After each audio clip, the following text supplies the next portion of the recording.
सर्व शक्तिमान हनुमंताचा जन्म चैत्र शुद्ध पौर्णिमेला झाला। परंतु हनुमान हे वानर रूपामध्ये होते तर ते वानर रूपात का होते व त्यांची माता अंजनी ह्या सुद्धा वानर रूपात होत्या। तर त्यांच्या पिताचं नाव होतं केसरी। तर यांच्याच पूर्वजन्माविषयी आपण थोडीशी माहिती जाणून घेऊया। नमस्कार, मी आरती, तुम्ही बघताय महाराष्ट्र भूमी। तर ही गोष्ट जी आहे ती पूर्वीपासून आपण ऐकत आलेलो आहे, तर ती गोष्ट मी तुम्हाला सांगते। तर इंद्र दरबारामध्ये पुंजकस्थला नावाची एक अप्सरा होती। ती अप्सरा दिसायला खूप सुंदर होती आणि सुंदरतेचा तिला गर्व झालेला होता। मन तिचं चंचल झालं होतं आणि वाईट बुद्धी तिच्या मनात आली। आणि त्यावेळेला स्वर्गामध्ये एक ऋषी होते आणि ऋषी झाडाखाली घोर अशी तपश्चर्या करत बसलेले होते। आणि त्यावेळेला पुंजकस्थलने त्या ऋषींना फळ फेकून मारले आणि फळ फेकून मारल्यामुळे ऋषींची तपश्चर्या भंग झाली।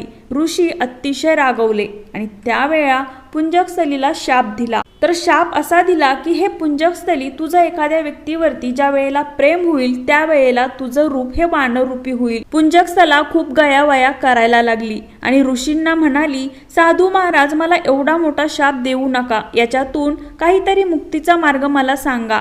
माझी चूक तर झालीच आहे हे निश्चित आहे, परंतु याच्यातून मला मार्ग काहीतरी सांगा, एवढा मोठा शाप मला देऊ नका। त्यावेळी साधू महाराजांना दया आली आणि साधू ऋषींनी सांगितलं, हे पुंजकस्थला, तुझ्या पोटी येणारा पुत्र जो आहे हा महाबलशाली होईल, सर्व शक्तिमान होईल, अतिशय तेजस्वी होईल आणि तुझं रूप सुद्धा त्यावेळेला अतिशय तेजस्वी असेल। परंतु या शापातून तुला जर मुक्त व्हायचं असेल तर तुझ्या पोटी होणारं जे बाळ आहे ते शिवंश असायला पाहिजे आणि त्याच वेळेस तू या शापातून मुक्त होशील। हे सगळं ऐकून पुंजकस्थला गेली इंद्रदरबारी। इंद्रदरबारी गेल्यानंतर दुसऱ्या दिवशी देवाधिदेव इंद्र, स्वर्गाचा राजा, त्या दिवशी फार खुश होते। त्यावेळेला त्यांनी पुंजकस्थलीला सांगितलं, हे पुंजकस्थली, तुला आज काय वरदान पाहिजे ते तू मला आज माग। पुंजकस्थलानी हा झालेला सगळा प्रकार इंद्रदेवांना सांगितला आणि ती म्हणाली, हे देवा, मला मुक्त करा या शापातून।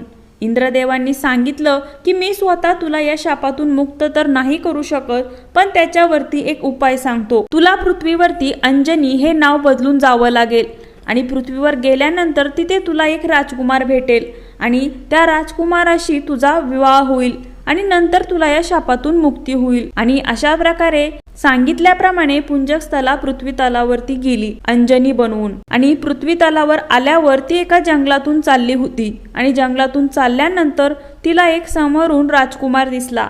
तो अत्यंत तेजस्वी असा होता आणि त्या राजकुमाराकडं अंजनीने बघितलं आणि बघितल्यानंतर तिला असं वाटलं की हाच तो राजकुमार असावा। मला सांगितल्याप्रमाणे राजकुमार जवळ आल्यानंतर पुंजकस्थलाच्या मनामध्ये प्रेम तयार झालं आणि जसं प्रेम तयार झालं तसं पुंजकस्थलाचं वानर रूप झालं। जसा ऋषींनी शाप दिला होता त्याच पद्धतीने अंजनीचं वानर रूप तयार झालं। त्यावेळी तो राजकुमार जवळ आला आणि म्हटला की तुझा चेहरा दाखव। त्यावेळेला पुंजकस्थला म्हणजेच अंजनी म्हणते, माझा चेहरा फार विद्रूप आहे, तू बघू नकोस। त्यावेळेस राजकुमार आपली ओळख करून देतात आणि सांगतात, मी वानर राज केसरी आहे, तू भिवू नकोस, तुझं रूप मला दाखव। रूप दाखवल्यानंतर अतिशय सुंदर असं रूप ते होतं, परंतु वानर रूपी रूप ते होतं। त्यावेळेला दोघांचे विचार जुळले आणि पुढे दोघांनी लग्न केलं। अंजनी आणि केसरी यांचं लग्न झालं। पुढे लग्न झाल्यानंतर कितीतरी वर्ष गेले, वर्षामागून वर्ष गेले, परंतु त्यांना मूल होत नव्हतं आणि मूल होत नसल्यामुळे अंजनी आणि केसरी दोघंही मातंग ऋषीकडे गेले आणि त्यांना हा सगळा प्रकार सांगितला की आम्हाला मूल नाही। त्यावेळेला मातंग ऋषींनी सांगितलं, तुम्ही सुमेरू पर्वतावरती जा आणि त्या ठिकाणी तपश्चर्या केल्यानंतर तुम्हाला एक महाबलशाली पुत्र प्राप्त होईल। त्याप्रमाणे अंजनी त्या ठिकाणी गेली आणि 12 वर्ष घनघोर अशी तपश्चर्या केली। त्यावेळेला वायुदेव प्रसन्न झाले आणि वायुदेव प्रसन्न झाल्यानंतर देवाने सांगितलं की हे अंजनी, तुला महाबलशाली असा पुत्र प्राप्त होईल। नंतर पुढे भरपूर अशी शिवाची तपश्चर्या अंजनीने केली। त्यावेळेला साक्षात शिवशंभू सुद्धा प्रसन्न झाले। त्यावेळेला शिवशंभूने अंजनीला सांगितलं की हे अंजनी, तुला जो वर मागायचा असेल तो माग।